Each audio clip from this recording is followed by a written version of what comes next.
Yakima Tower information, Alpha 1553 Zulu. Wind 310 at 11, gust 15. Weather better than 5005. Temperature 15, dew point 1, altimeter 3010. Visual approach in use, landing runway 27. Metering is in effect to Seattle, Tacoma International. Okay. I am at Yakima Airport and heading home. The helicopter has been spending a couple of quality hours here. Advise on initial contact to have Alpha. Alpha. So I need a departure to the north. I'll finish my startup, do my mag check here. All gauges are green.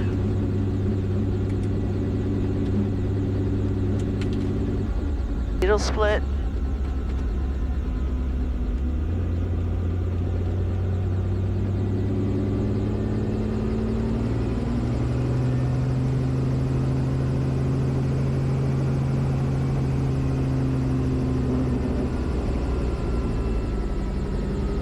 There it goes. I guess I wasn't pulling hard enough. That was my horn check. Someone accused me of not checking my low order RPM warning system before takeoff, and they were right. I didn't do it in that video, so I'll make sure I did it now. And, sure. Oh, that's my noise cancellation. Makes a big difference. So I'm going to call the tower, ask for clearance to the north with Alpha, and we'll be on our way. Yakima Tower, helicopter 7534 Delta in front of McCormick. I'd like a departure to the north with Alpha. Helicopter 7534 Delta Yakima Tower, taxiway Alpha, beam the ramp, clear for takeoff, short departure approved. 34 Delta, departing taxiway Alpha. Okay, so he wants me to go to the taxiway. Get up first, off the grass. Do a little bit of a clearing turn here, make sure nobody's coming. And then I'm pretty sure this is the taxiway. Alpha. Not the runway, so it must be good. And you're gonna see a glimpse up ahead. You might have seen Mount Adams on top of that. You'll see a glimpse of Mount Rainier dead ahead of us.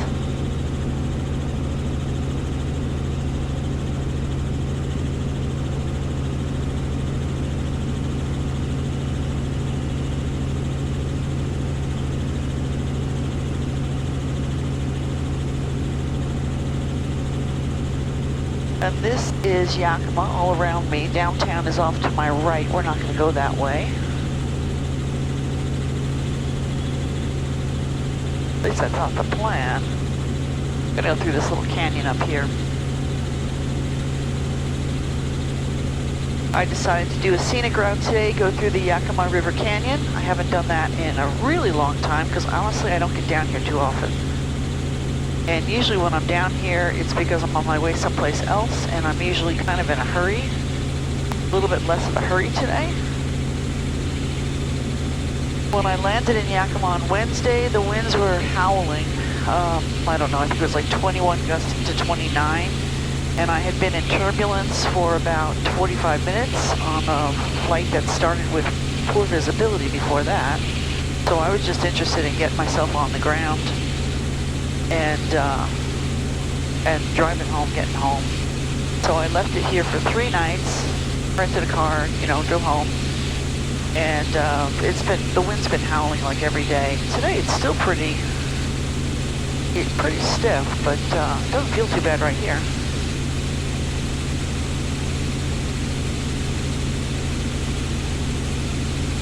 It still feels a little bit of a, you know, bumping around, but not like it was the other day, at least not yet.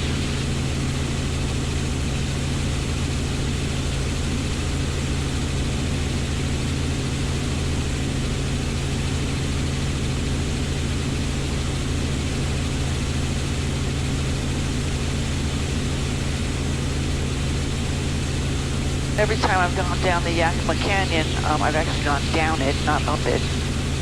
So I'm actually not quite sure where it starts. Here, this is probably it, although there's another river coming out there. I guess we'll find out. There's the freeway I drove down to get here.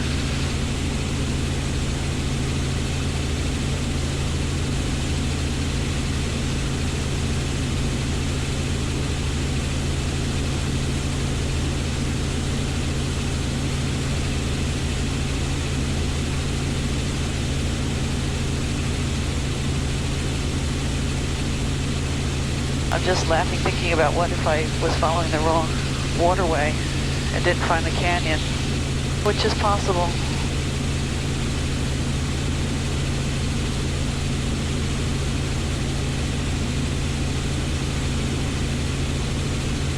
This should be right. This is the north part of Yakima. I think it's actually a different town name up here. I don't really know the area very well. I know that it's a farming area.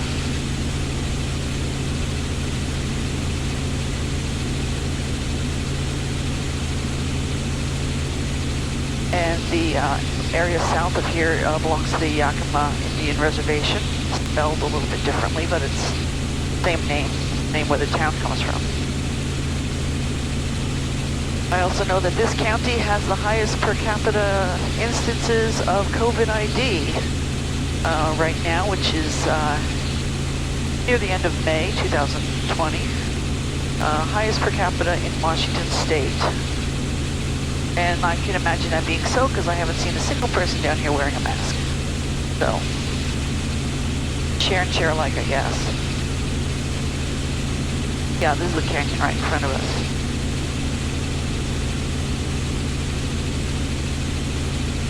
So then that would make this the Yakima River. I'm not going to follow the river. I'll just fly right into the canyon. And again, this is the freeway I came down. It comes over two big steep hills. The area off to my right is a restricted area. It means I can't fly in there unless it's not active and I have permission. And I don't go that way. I actually don't need to go that way. Even if I went direct, it wouldn't take me through that area. Not from here to where I'm going. They use that for, who knows, war games, army stuff, training probably. And there are a lot of restricted areas out west. They're not usually very large.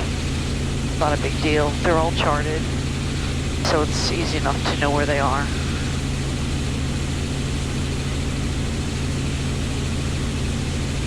Off to the side, there's some orchards that were torn out, piles of branches. Kind of sad. Looks like they've been there for a while though.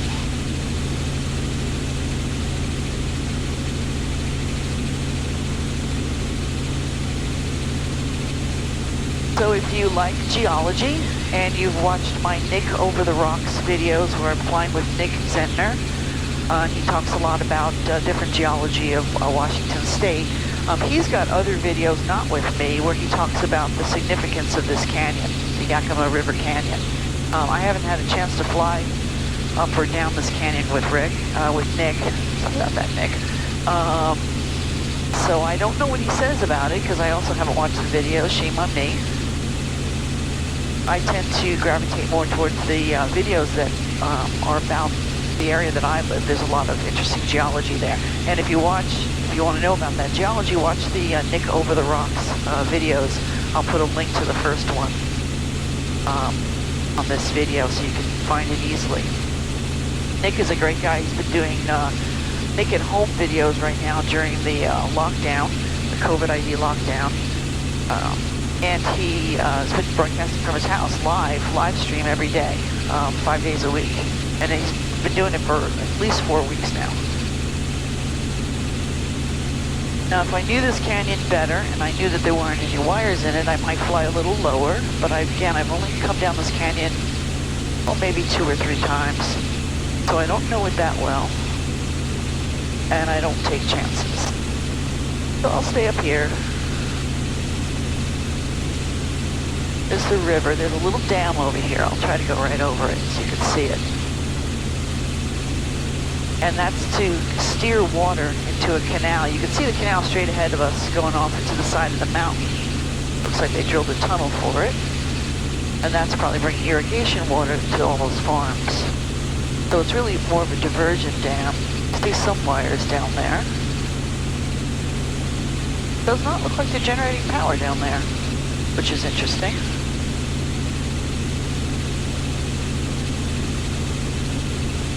And there's a road alongside the canyon, and it's a really nice drive in a kind of a sporty car or a motorcycle, if you like that kind of thing. And I recommend that drive if you want to come down to Yakima and not take the freeway. Between Yakima and Ellensburg area. The park down here with a boat ramp.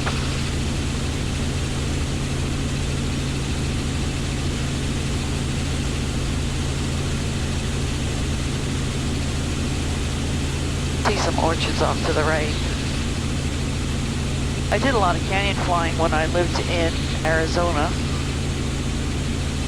The canyons were different there. Not quite as open. Most of them anyway. And I knew them very well because I flew in them all the time. I did a lot more pleasure flying when I lived in Arizona. I had an R-22 for about 4 years, a lot cheaper to fly, and I was building time, so I would fly all the time. I used to fly about 200 hours a year, and if you know anything about private pilots or, you know, pilots that just own an aircraft and aren't making money with it, you know that's a lot of time. Looks like a campground that's closed down, gates are closed. Campground host is in there though.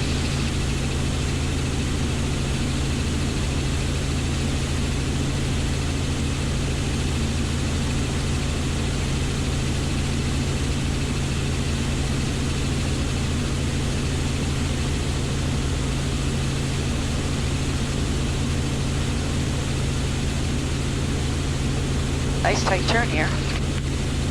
Uh-oh, that's not a good thing. My battery pack fell off. The camera's still running.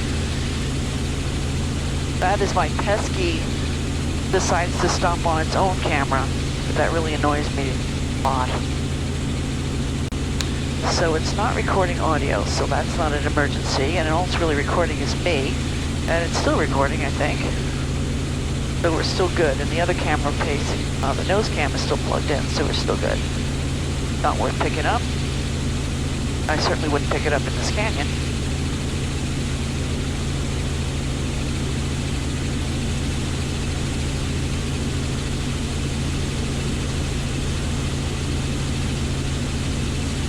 These hills were probably a lot greener earlier in the season, the hills off to the left. It's been pretty dry lately.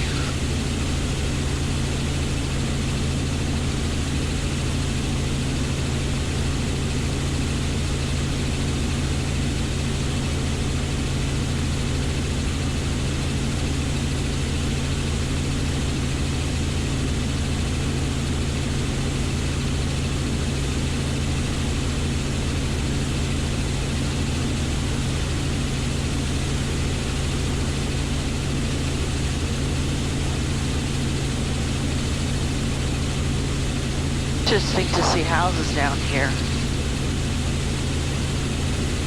I'm more of a view person, so although it would be nice to live by water, like right on the water, I like to look out and see something. Something other than the water and the side of a cliff and a train track. That's the neat house back there.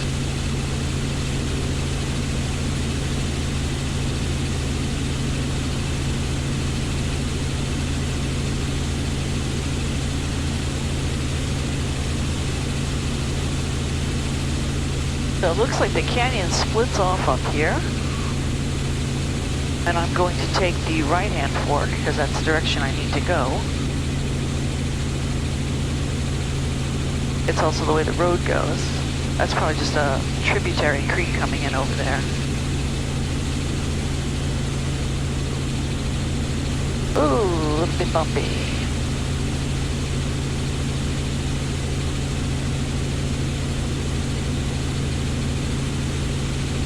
You see a lot more basalt on this side, on the right side, the layers.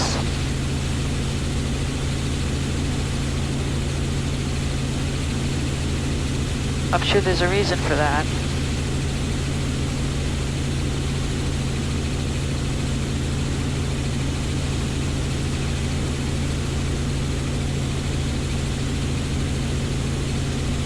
Off in the distance, I see the foothills of the Cascade Mountains.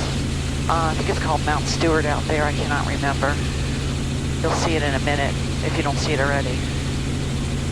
And that's the Enchantment Mountains over by Leavenworth. Oh, we've got a really tight turn here, big S turn, gooseneck. Let's see if I can make this one without slowing down. I'm doing about 90 now.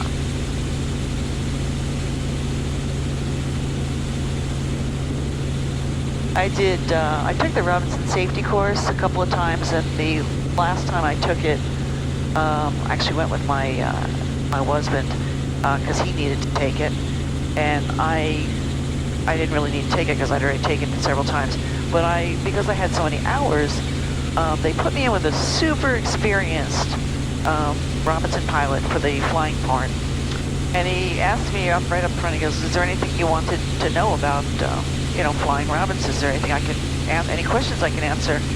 And I said, well, I was really curious, what is the maximum bank angle? In other words, how far over can we turn? What's the maximum bank angle? And before I could say anything else, or before he could answer the question, he banked it over at a 90-degree angle. 90 degrees, meaning the helicopter was sideways, perpendicular to the ground. And then he brought it back up to upright, and while my stomach was doing all kinds of somersaults, he says, 90 degrees. And I said, don't do that again, because I do not like anything even resembling aerobatics, and aerobatics are not allowed. It says low G pushovers are prohibited, meaning I can't do any low G maneuvers or any kind of, you shouldn't really do any kind of abrupt maneuvers at all. This helicopter's not designed for that kind of flying. And it's dangerous. And I assume that what he did wasn't dangerous, but that doesn't mean I'm going to go do it. I don't need a 90-degree bank angle.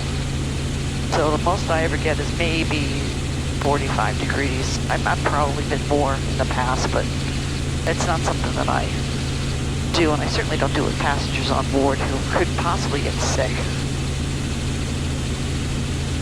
So the key to making these tight turns without going into extreme bank angles is just to slow down. But I didn't really need to slow down.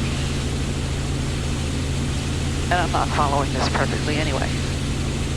So this is the mouth of the canyon. So we're coming out at the top end of the canyon. And there were no wires in there really, other than by the dam. There were some really low ones. Straight ahead of us, that is the Enchantments. If you go up to Leavenworth, Washington, those are the mountains in Leavenworth's backyard. And then you can see some wind-generating windmills, wind turbines over there. This area gets pretty windy. This is the Kittitas Valley, and I'm flying through on a much nicer day than I did on the way south. Real sunny today, real nice.